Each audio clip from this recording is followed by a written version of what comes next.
নমস্কার বন্ধুরা, রুচির কিচেনে সবাইকে স্বাগত জানাই। আজ নিয়ে এসেছি সিমের দারুণ টেস্টি একটি রেসিপি।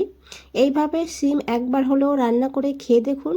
দুপুরে গরম ভাতে আর কিচ্ছু লাগবে না, এই দিয়েই কিন্তু এক থালা ভাত খাওয়া হয়ে যাবে। চলুন রেসিপিটা দেখে নিয়ে যাক, আশা করি ভালো লাগবে। এখানে দেখুন আমি সিম নিয়েছি প্রায় 200 গ্রাম। এখন এই সিমটাকে এইভাবে কেটে নিয়েছি। প্রথমে দুই সাইডে যে শীষটা আছে সেটাকে তুলে বাদ দিতে হবে। তারপরে এইভাবে সিমটাকে কেটে নিতে হবে। তো আমি একটা সিমকে 3 টুকরো করেছি। এখন এই সিমটাকে খুব ভালো করে ধুয়ে নিতে হবে।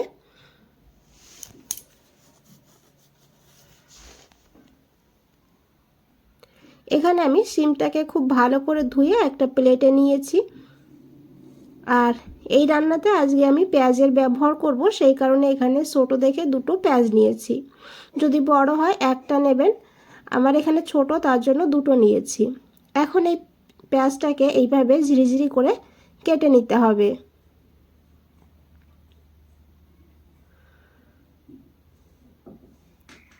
তো এখানে আমি পেঁয়াজটাকে কেটে নিয়েছি আর এদিকে দেখুন একটা কড়াই বসিয়ে দিয়েছি। এই কড়াইয়ের মধ্যে বেশ কিছুটা আমি রসুন দিয়েছি। এখানে প্রায় গোটা একটা রসুন আমি দিয়ে দিয়েছি। এই রেসিপিতে রসুনের পরিমাণটা একটু বেশি ব্যবহার হবে। রসুনটাকে প্রথমে হালকা করে ভেজে নেব। এইভাবে যখন রসুনটা ভাজা হয়ে যাবে তখন এখানে দিয়ে দিতে হবে কাঁচা লঙ্কা। এখানে আমি দুটো কাঁচা লঙ্কা নিয়েছি। এখানে ঝালের পরিমাণ আপনারা বাড়িয়ে কমিয়ে নিতে পারেন। এখন এই কাঁচা লঙ্কাটাকেও একটু ভেজে নেব। এইভাবে রসুন আর কাঁচা লঙ্কাটাকে ভেজে নিলে এর স্বাদটা কিন্তু দুর্দান্ত হবে। তো দেখুন বন্ধুরা, ভাজা হয়ে গিয়েছে, দেখে বোঝাই যাচ্ছে। এখন এখানে দিতে হবে কালো জিরা। এখানে আমি হাফ চামচ কালো জিরা নিয়েছি।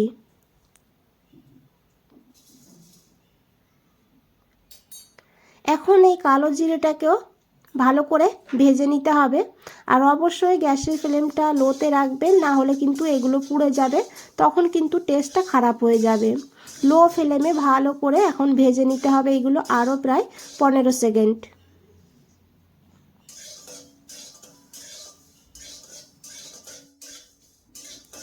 এখানে বন্ধুরা এগুলো কিন্তু ভাজা হয়ে গিয়েছে, দেখে বোঝাই যাচ্ছে। এইভাবে ভেজে নেবেন, তারপরে এগুলোকে তুলে নিতে হবে।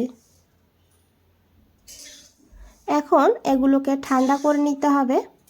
আর এই কড়াইতেই আমি দিয়েছি 2 চামচ সর্ষের তেল। রান্নাটা অবশ্যই সর্ষের তেলেই করবেন। তেলটাকে খুব ভালো করে গরম করে নিতে হবে। তারপরে এখানে দিতে হবে অল্প করে একটু কালো জিরা। জিরাটাকে একটু ভেজে নিতে হবে।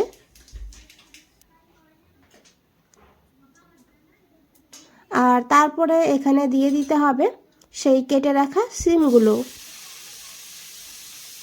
এখন এই সিমটাকে ভালো করে ভেজে নেব 2 মিনিট। সিম কিন্তু ভাজতে খুব বেশি সময় লাগে না, তাই এইভাবেই একটু মাঝে মাঝে নাড়তে হবে আর এইভাবেই সিমটাকে ভেজে নিতে হবে।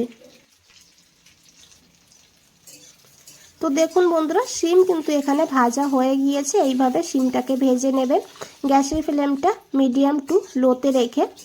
আর এখন এখানে দিয়ে দিতে হবে কেটে রাখা সেই পেঁয়াজগুলো। আর এখন পেঁয়াজটাকেও একটু ভেজে নেব, পেঁয়াজের কাঁচা গন্ধ যেন না থাকে সেইভাবে। যেহেতু জল ছাড়া রান্না হবে, তাই গ্যাসের ফ্লেমটা কমিয়েই কিন্তু রান্নাটা করতে হবে।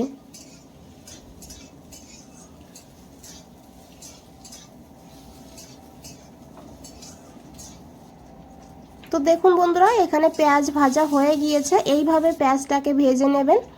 আর এখন দিয়েছি এখানে পরিমাণ মতন লবণ, আর দিয়েছি এখানে সামান্য একটু হলুদের গুঁড়ো। তার সঙ্গে সামান্য একটু কাশ্মীরি লঙ্কার গুঁড়ো দিয়েছি। তবে এখানে আপনারা চাইলে ঝাল লঙ্কার গুঁড়ো দিতে পারেন। আমি যেহেতু কাঁচা লঙ্কা দিয়েছি, তাই এখানে কালারের জন্য সামান্য একটু কাশ্মীরি লঙ্কার গুঁড়ো দিয়েছি। দিয়ে খুব ভালো করে এখন মিশিয়ে নেব।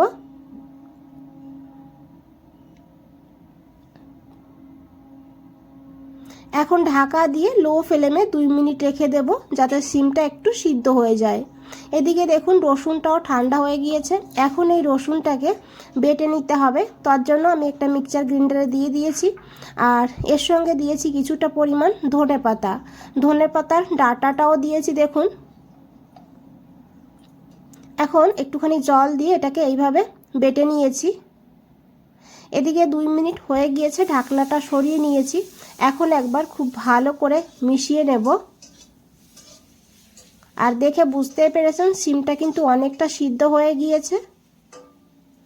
এখন এখানে দিয়ে দিতে হবে বেটে রাখা সেই মশলাটা।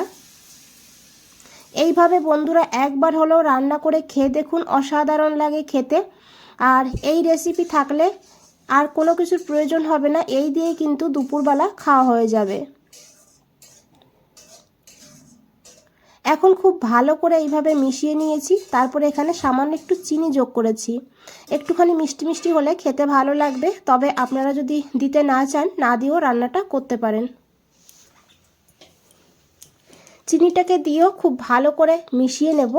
বন্ধুরা এখানে একটা কথা বলে রাখি, যদি রেসিপিটা ভালো লেগে থাকে একটা লাইক করে দেবেন, চ্যানেলটাকে সাবস্ক্রাইব করে পাশে থাকবেন। ফেসবুক থেকে দেখলে পেজটাকে ফলো করে দেবেন, কমেন্টসে জানাবেন কেমন লেগেছে। এখন ঢাকা দিয়ে দেবো। ঢাকা দিয়ে আবারও 2 মিনিট লো ফ্লেমে রান্না করে নেব। 2 মিনিট পর ঢাকনাটা সরিয়ে নিয়েছি। এখন একবার খুব ভালো করে মিশিয়ে নেব। আশা করি দেখে বুঝতেই পেরেছেন রান্নাটা কতটা লোভনীয় হয়েছে। আর রান্নাটা কিন্তু এখানে হয়ে গিয়েছে দেখুন, একদমই জলো ভাব নেই, শুকিয়ে গেছে। এইভাবে একটু শুকনো শুকনো করে রান্নাটা করতে হবে। শিমগুলোও সিদ্ধ হয়ে গিয়েছে ভালোভাবে। একটা দুটো শিম এইভাবে আপনারা ভেঙে ভেঙে দিতে পারেন। এখন গ্যাসের ফ্লেমটা অফ করে দিতে হবে আর এগুলোকে তুলে নিতে হবে। বন্ধুরা আশা করি দেখে বুঝতেই পেরেছেন রান্নাটা কতটা সিম্পল আর সহজ, আর খেতেও কিন্তু দারুণ হয়, খুব সুন্দর এখানে গন্ধও বেরিয়েছে। তো বন্ধুরা যদি ভালো লাগে একটা লাইক করে দেবেন। আজ তাহলে এই পর্যন্তই, ফিরে আসছি নতুন কোনো রেসিপি নিয়ে। ভালো থাকবেন, সুস্থ থাকবেন। সবাইকে অনেক অনেক ধন্যবাদ এত সময় ধৈর্য ধরে রেসিপিটা দেখার